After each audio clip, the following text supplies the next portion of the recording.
பார்த்தீங்கன்னா இந்த வருஷம் நவராத்திரிக்கு மெழுகுலே செஞ்ச சாப்பாட்டு ஐட்டமும் ஸ்வீட் ஐட்டமும் பண்ணியிருக்கோம். வாங்க பார்க்கலாம்.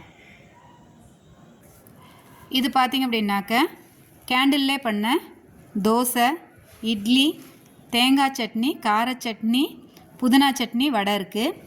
இங்கே பார்த்தீங்கன்னா மினி இட்லி, சட்னி, வடை, சாம்பார் இருக்குது.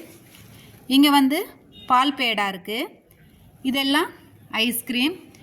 இங்கே பர்த்டே கேக் 2 இருக்குது. இந்த இடத்துல பார்த்தீங்கன்னாக்க பொங்கல், இட்லி, வடை, சட்னி, சாம்பாரோடு இருக்குது.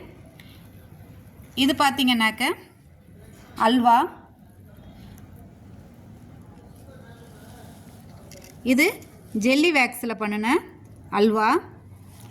இந்த இடத்துல வந்து இட்லி, தோசை, சாம்பார், சட்னிலாம் இருக்குது. இங்கே பார்த்தீங்க அப்படின்னாக்க ஃபுல்லாகவே லட்டு இருக்குது.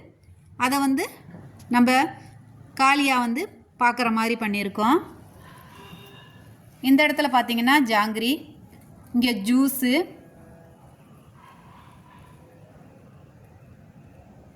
தேங்காய் மிட்டாய், மைசூர் பாக்கு, இது எல்லாமே இங்கே பண்ணியிருக்கோம். இதில் சுக்கி, காளியா, டோலு, கோலெல்லாம் வந்து சாப்பிட்ற மாதிரி இந்த செட்டை நாங்கள் பண்ணியிருக்கோம். இதுக்கு கீழே அப்படியே பார்த்தீங்க அப்படின்னாக்க கிறிஸ்மஸ் குடில் பண்ணியிருக்கோம். அதுக்கு பக்கத்திலே சின்னதாக ஒரு ஜங்கிள் மாதிரி பண்ணியிருக்கோம், காடு மாதிரி பண்ணியிருக்கோம். இது பார்த்தீங்க அப்படின்னாக்க நம்ம ராம்தேவ் பாபாவோட யோகா செட்டு பண்ணியிருக்கோம்.